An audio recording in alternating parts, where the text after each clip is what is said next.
Hi everyone, Stephanie here with Team Chasing Down the Dream with the March update on the Trot-Trot channel representing the Road to Standardbred Nationals 2022. March was an exciting month for Dream and I. We attended our first Horse Expo in Harrisburg, which was sponsored by the Pennsylvania Harness Horsemen's Association and the USTA. Representing the superior standardbreds, as we call ourselves, we had an amazing time demonstrating all the amazing disciplines that these standardbreds can do. To represent the breed, I drove Dream while others rode. It is important to know and understand where standardbreds come from as harness horses, and it is a huge part of their foundation. We had a great time hanging out with friends. Dream also had a lot of time to eat and sleep and get pampered. We also had to meet new people and talk to new people about the breed and hear awesome stories of their standardbreds. Thanks to Aunt Colleen, Dream got to show off her new trick. Aunt Colleen taught Dream how to smile, and she got to show off her new trick to the kids. After all, it was a very long weekend, and Dream and I were very, very happy to be home, especially her. March was definitely something special. We had our trials and tribulations, but the main focus of this video is that things aren't always pretty. As you can tell here, she is pacing, and she will be pacing quite a bit in some of these videos. Sometimes things aren't always pretty, but you have to start somewhere and build upon what you have. So for now, we will just work with what she's giving me. As you can tell, she is fighting me a bit here, and she's giving me a hard time. I remember this day being fairly windy, but also fairly warmer than the weather we had been having. So we just keep trying again and again. Even though she's pacing, I don't get after her, I just start her over. And finally, we have some trot again.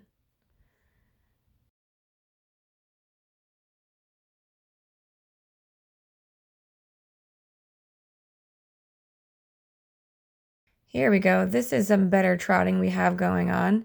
As you can tell, she's much more forward and relaxed in her movements.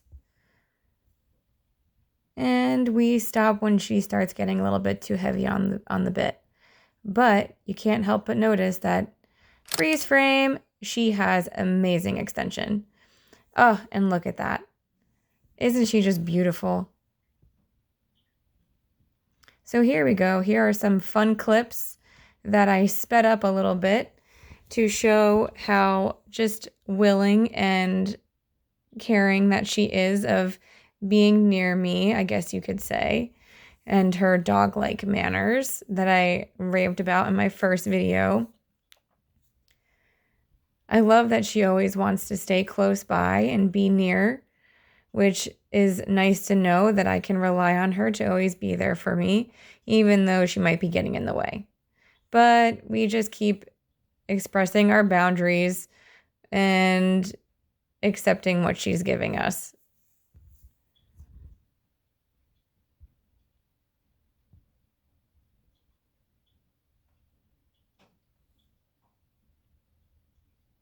How can you not just love her?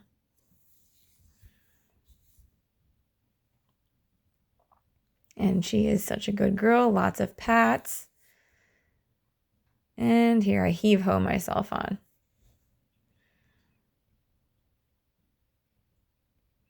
And we start our pole work. So the basis of the pole work is to make them more aware of where their feet are. And we always start off at a walk so that she understands the distance and to know where to put her feet, as well as we can use this exercise, as you will later see, to our advantage.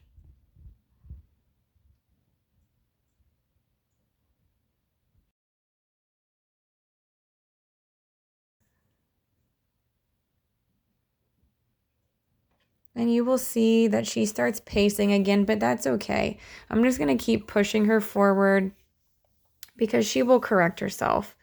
So if you have a horse that paces a lot, using trot poles is a great way to get them to be a little bit more coordinated with their footing. And as we're working, she is allowing herself to be soft at times, but she also gets rigid at times. She has a lot of elasticity in her neck and in her jaw. And here we're doing some sit trotting so I can help hold her and she can help to work up underneath of herself a little bit more. But it's all a part of building upon the foundation that I've already created. And here we can see me doing some circles and some stopping and backing up because Dream decided that she didn't want to listen and she wanted to have things her own way. So I just stop and I back her up to ensure that she's paying attention. And we are going over poles again. Lots of pole work this month.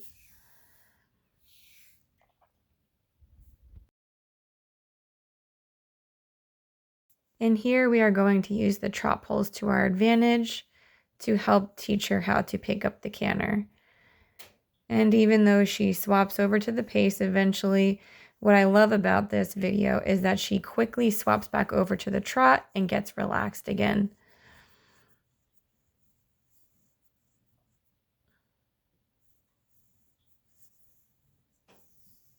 And here we're just doing some changes of direction, and you can't really tell, but I'm using my leg to push her over to make a teardrop form.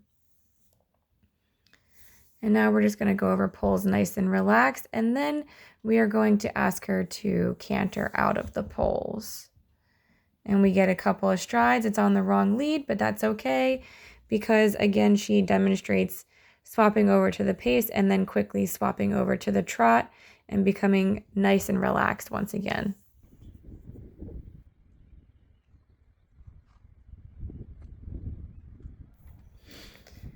And because it was a very windy day and things kind of weren't going as planned, I decided to do something a little different with her.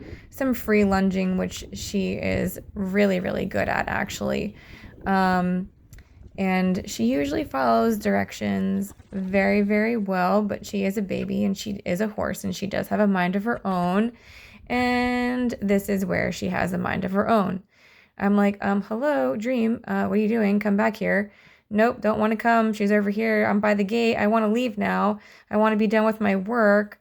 So, because I have decided I'm done with my work. And I'm like, no, you're not done with your work. We're going to keep going and get some of that energy out. But still things don't go entirely as planned. But at least we ended it with a nice little trail ride. So fast forward, we are doing some indoor arena work because it's raining this particular day. And as you can tell, she is feeling quite frisky, but she is back to work now. And we are working along, and baby temper tantrum right there in the corner, but that's okay. These are all things we have to work through, and it just takes time. So as we're working around, we're still using trot poles, and she is being extremely forward and a little overzealous. But that's okay because she just has to learn to listen to what I'm asking and try not to predict too much, and just have some self-control. And that pass was better. I'm going to slow down her forward movement a little bit by doing a nice circle to a stop. And I love, you can't tell, but she is standing very nice and square. And that is a great way for me to know that she is balanced. And we just keep working through our energy, which she has a lot of this day on particular, but she is working fantastically. Lots of circles, trot pulls, changes of directions, woeing and backing to keep her on her guard. Another great stop. And you can tell she takes a huge deep breath right there. And it just tells me that she's really listening. I have been practicing off of her, and she needs to get the feel of something getting taunt alongside her neck. Initially, she tries to move away, not knowing what to do, but it was an easy correction just to try to get her butt over and to have her pull the slack the rest of the way. I do this a couple more times for just some extra practice, and she did phenomenally well. She surprises me all the time, and it always makes me very happy when she seems to be enjoying and relaxing in what she's doing. And same thing, backing up. Perfect. And this last time,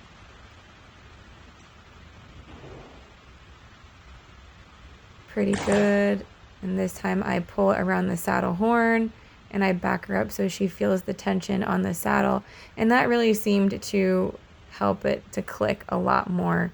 And well, I guess that's all. So I wanted to say thank you guys for watching, and I hope you have an amazing day.